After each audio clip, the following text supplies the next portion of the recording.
ਜਿਹੜੀ ਰਿਬੇਟ ਆਪਣੀ ਦੋ ਰਿਬੇਟਸ ਤੋਂ ਬਾਅਦ ਜਿਹੜੀ ਥਰਡ ਰਿਬੇਟ ਆ ਜਾਂ ਰਿਲੀਫ ਆ ਜਿਹੜੀ ਆਪਾਂ ਇਸ ਵੀਡੀਓ 'ਚ ਕਵਰ ਕਰਨੀ ਆ, ਜਿਹੜੀ ਲੌਂਗ ਕੁਐਸਚਨ ਚ ਆਉਂਦੀ ਆ ਤਿੰਨੇ ਰਿਬੇਟ ਐਂਡ ਰਿਲੀਫ, ਉਹ ਹੈਗੀ ਆ rebate under section sub section 89। ਉਹ ਰਿਬੇਟ ਪਹਿਲੀ ਗੱਲ ਕਦੋਂ ਮਿਲਦੀ ਆ ਬੇਟੇ? ਜਦੋਂ ਆਪਾਂ ਨੂੰ ਤਨਖਾਹ ਦਾ ਸੈਲਰੀ ਦਾ ਏਰੀਅਰ ਮਿਲਦਾ, ਠੀਕ ਹੈ ਨਾ, ਕਈ ਸਾਲਾਂ ਬਾਅਦ।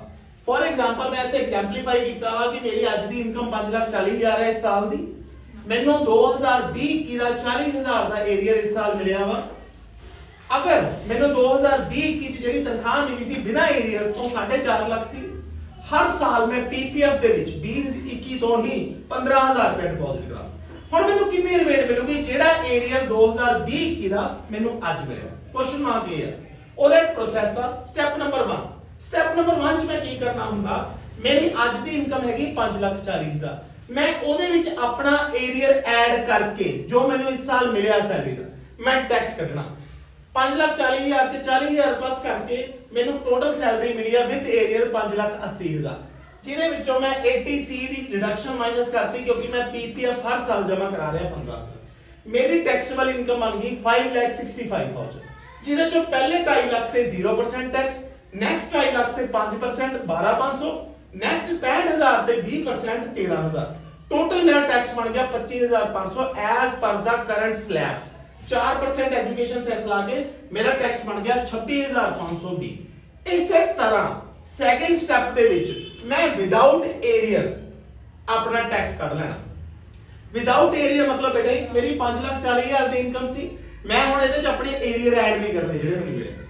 ਉਦਾਂ ਹੀ 80C ਦੀ ਡਿਡਕਸ਼ਨ ਦਊਂਗਾ। ਪਹਿਲਾਂ ਮੇਰੀ ਟੈਕਸੇਬਲ ਇਨਕਮ ਬਣ ਗਈ 5,25,000, ਫਿਰ ਪਹਿਲਾ 2.5 ਲੱਖ ਮਾਫ, ਅਗਲੇ 2.5 ਲੱਖ ਤੇ 5% 12,500, ਨੈਕਸਟ 25,000 ਤੇ 20% 5,000, ਮੇਰਾ ਟੈਕਸ ਬਣਿਆ 17,500। 4% education cess, higher education and education cess 18,250। ਹੁਣ ਮੇਰਾ ਵਿਦ ਏਰੀਅਰ ਜਿਹੜੀ ਇਨਕਮ ਤੇ ਟੈਕਸ ਬਣਿਆ, ਮੇਰਾ ਵਿਦਆਊਟ ਏਰੀਅਰ ਜਿਹੜੀ ਇਨਕਮ ਤੇ ਟੈਕਸ ਬਣਿਆ, ਮੈਂ ਉਹਨਾਂ ਦੋਨੋਂ ਟੈਕਸਿਸ ਦਾ ਕੀ ਕੱਢੂੰਗਾ? ਡਿਫਰੈਂਸ। ਮੇਰਾ ਇੱਕ ਡਿਫਰੈਂਸ ਆ ਗਿਆ।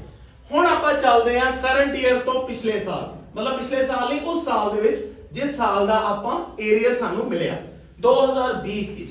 ਇੱਕ ਪੁਆਇੰਟ ਆ ਕਿ ਤੁਹਾਨੂੰ ਜਿਹੜੇ ਸਾਲ ਦਾ ਏਰੀਅਰ ਦਿੱਤਾ ਹੋਊਗਾ ਉਸ ਸਾਲ ਦੇ ਤੁਹਾਨੂੰ ਟੈਕਸ ਸਟਰਕਚਰ ਦੇ ਰੇਟਸ ਪਤਾ ਹੋਣੇ ਚਾਹੀਦੇ ਨੇ। If it is not mention in your question, ਹੋ ਵੀ ਸਕਦੇ ਆ ਨਹੀਂ ਵੀ। ਉਹ ਚ ਕੀ ਆ, ਹੁਣ ਉਦੋਂ ਵੀ ਮੈਂ ਦੋ ਸਟੈਪ ਅਧਿਐਨ ਕਰਨੇ ਆ, ਸਟੈਪ ਨੰਬਰ 3rd ਤੇ 4th। ਪਹਿਲਾਂ ਮੈਂ ਕੱਢੂੰਗਾ 2020-21 ਚ ਜੋ ਮੇਰੀ ਇਨਕਮ ਮੈਨੂੰ ਮਿਲੀ ਸੀ 4.5 ਲੱਖ ਵਿਦਆਊਟ ਏਰੀਅਰ। ਅਗਰ ਉਹ ਏਰੀਅਰ ਆਫ ਸੈਲਰੀ ਮੈਨੂੰ ਉਸੇ ਸਾਲ ਚ ਮਿਲਦੇ ਤਾਂ 4.5 ਲੱਖ ਦੀ ਜਗ੍ਹਾ ਮੈਨੂੰ ਕਿੰਨਾ ਮਿਲਣਾ ਸੀ? 4,90,000। ਅਗਰ ਮੈਨੂੰ ਏਰੀਅਰ ਉਸੇ ਸਾਲ ਮਿਲਦਾ, ਉੱਤੇ ਮੈਂ ਟੈਕਸ ਕੈਲਕੂਲੇਟ ਉਦਾਂ ਹੀ ਕਰੂੰਗਾ। ਪੀਪੀਐਫ ਮੈਂ ਉੱਚੋਂ ਵੀ ਮਾਈਨਸ ਕਰੂੰਗਾ ਕਿਉਂਕਿ ਮੈਂ 2020-21 ਤੋਂ ਪੀਪੀਐਫ ਚ ਪੈਸਾ ਜਮਾ ਕਰਾ ਰਿਹਾ। ਮਾਈਨਸ ਕਰਕੇ ਮੇਰੀ ਇਨਕਮ ਆਈ 4,75,000। ਉਸ ਤੋਂ ਬਾਅਦ ਮੈਂ ਉੱਤੇ ਟੈਕਸ ਬਣਾਇਆ, ਪਹਿਲਾ 2.5 ਲੱਖ 0, ਨੈਕਸਟ 2.5 ਲੱਖ ਤਾਂ ਬਚਿਆ ਹੀ ਨਹੀਂ ਕਿਉਂਕਿ ਮੇਰੀ ਟੋਟਲ ਇਨਕਮ 4,75,000 ਸੀ। 2,25,000 ਬਚਿਆ। ਉਦੋਂ ਰੇਟ ਹੁੰਦਾ ਸੀ 10%। 10% ਦੇ ਹਿਸਾਬ ਨਾਲ ਮੇਰਾ ਟੈਕਸ ਬਣ ਗਿਆ 22,500। ਉਹਦੇ ਵਿੱਚੋਂ ਮੈਨੂੰ ਮਿਲੀ 87A ਦੀ ਰਿਬੇਟ ਜੋ ਕਿ ਉਦੋਂ ਵੀ ਮਿਲਦੀ ਸੀ 12,500 ਦੀ, ਮੈਕਸਿਮਮ 5 ਲੱਖ ਤੱਕ ਤੋਂ ਇਨਕਮ ਤੇ। ਉਹ ਮਾਈਨਸ ਹੋ ਗਈ, ਮੇਰਾ 10,000 ਬਣਿਆ।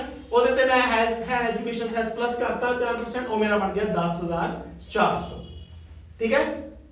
ਉਸ ਤੋਂ ਬਾਅਦ ਅੱਗੇ ਆਪਾਂ ਚੱਲਦੇ ਹਾਂ ਸਟੈਪ ਨੰਬਰ 4। ਸਟੈਪ ਨੰਬਰ 4 ਦੇ ਵਿੱਚ ਕੀ ਹੋਇਆ? ਇਹ ਮੈਂ ਵਿਦ ਏਰੀਅਰ ਕਰ ਲਿਆ। ਹੁਣ ਇਦਾਂ ਹੀ 2020-21 ਚ ਮੈਂ ਵਿਦਆਊਟ ਏਰੀਅਰ ਕੱਢਾਂਗਾ। ਵਿਦਆਊਟ ਏਰੀਅਰ ਦਾ ਮਤਲਬ ਕੀ ਆ? 4.5 ਲੱਖ ਚ ਮੈਂ 40,000 ਨਹੀਂ ਜੋੜੂੰਗਾ ਜੋ ਮੈਨੂੰ ਐਕਚੁਅਲ ਉਸ ਟਾਈਮ ਮਿਲੀ ਸੀ ਇਨਕਮ। ਉਹਦੇ ਤੇ ਮੈਂ ਟੈਕਸ ਲਗਾ, ਉੱਤੇ ਮੈਂ ਪਹਿਲਾਂ ਪੀਪੀਐਫ ਦੀ ਡਿਡਕਸ਼ਨ ਮਾਈਨਸ ਕੀਤੀ, ਮੇਰੇ ਕੋਲ ਆ ਗਿਆ 4,35,000। ਮੈਂ ਟੈਕਸ ਲਗਾਇਆ, ਪਹਿਲਾ 2.5 ਲੱਖ ਮਾਫ, ਨੈਕਸਟ ਜਿਹੜਾ ਮੇਰੇ ਕੋਲ 1,85,000 ਬਚਿਆ ਕਿਉਂਕਿ ਅਗਲੇ 2.5 ਲੱਖ ਤੱਕ 10% ਆ, ਮੇਰੇ ਕੋਲ ਬਚੇ 1,85,000। ਉੱਤੇ ਲਗਾਇਆ ਮੈਂ 10%, 18,500 ਲਗਾਇਆ। ਉਹਦੇ ਚ ਮੈਨੂੰ 87A ਦੀ ਰੇਟ ਮਿਲ ਗਈ 12,500 ਦੀ ਜੋ ਕਿ ਮਿਲਣੀ ਸੀ ਕਿਉਂਕਿ ਮੇਰੀ 5 ਲੱਖ ਤੋਂ ਘੱਟ ਆ। 6,000 ਉੱਤੇ health and education cess plus ਕਰਕੇ ਮੇਰਾ ਟੈਕਸ ਬਣਿਆ 6240। ਹੁਣ ਮੈਂ ਲਵਾਂਗਾ ਇਹਨਾਂ ਦੋਨਾਂ ਦਾ ਡਿਫਰੈਂਸ। ਪਹਿਲਾਂ ਮੈਂ current year with arrear without arrear the tax ਕੱਢ ਕੇ ਡਿਫਰੈਂਸ ਲਿਆ। ਹੁਣ ਮੈਂ ਪਿਛਲੇ ਸਾਲ ਜਿਸ ਸਾਲ ਦਾ ਮੇਰਾ ਏਰੀਅਰ ਆ ਉਹਦਾ ਵਿਦ ਏਰੀਅਰ ਵਿਦਆਊਟ ਏਰੀਅਰ ਕਰਕੇ ਡਿਫਰੈਂਸ ਲਿਆ। ਉਹ ਮੇਰੇ ਕੋਲ ਡਿਫਰੈਂਸ ਆਇਆ 4160 4160। ਹੁਣ ਜਿਹੜੇ ਮੈਂ ਡਿਫਰੈਂਸਿਸ ਲਏ ਸੀ ਦੋਨਾਂ ਦੇ, ਉਹਨਾਂ ਡਿਫਰੈਂਸਿਸ ਦਾ ਡਿਫਰੈਂਸ ਲਵਾਂਗਾ। ਉਹ ਡਿਫਰੈਂਸ ਸੀਗਾ ਮੇਰਾ 8320 current year the with arrear without arrear. ਇਹ ਹੈਗਾ ਮੇਰਾ ਉਸ ਸਾਲ ਦਾ ਜਿਸ ਸਾਲ ਦੇ ਏਰੀਅਰ ਨੇ। ਦੋਨਾਂ ਦਾ ਡਿਫਰੈਂਸ ਆ ਗਿਆ 4160। ਬੇਟੇ that is your repeat under section 89। ਹੁਣ ਤੁਸੀਂ ਕਰੋਗੇ ਕੀ? ਅੱਜ ਦਾ ਜੋ ਪ੍ਰੈਜ਼ੈਂਟ ਸਿਨੈਰੀਓ ਆ, ਜੋ ਪਹਿਲਾ ਸਟੈਪ ਆਪਾਂ ਕੀਤਾ ਐਕਚੁਅਲਿਟੀ ਉਹ ਆ ਕਿ ਮੈਨੂੰ ਏਰੀਅਰ ਉਸ ਸਾਲ ਦੇ ਇਸ ਸਾਲ ਮਿਲਿਆ, ਤਾਂ ਮੈਂ ਉਹ ਦੁਬਾਰਾ ਕਰੂੰਗਾ ਸਟੈਪ 1 ਕਿਉਂਕਿ ਮੇਰੀ ਐਕਚੁਅਲਿਟੀ ਆ, ਠੀਕ ਹੈ ਨਾ, ਕਿਉਂਕਿ ਮੈਨੂੰ ਅੱਜ ਇਸ ਸਾਲ ਮਿਲੇ ਨੇ, ਤਾਂ ਲਾਸਟ ਚ ਮੈਂ ਰਿਬੇਟ ਕੀ ਕਰ ਦੂੰਗਾ, ਮਾਈਨਸ ਕਰ। ਇਹ ਸੀਗੀ ਤੁਹਾਡੀ 89 ਦੀ। Thank you so much.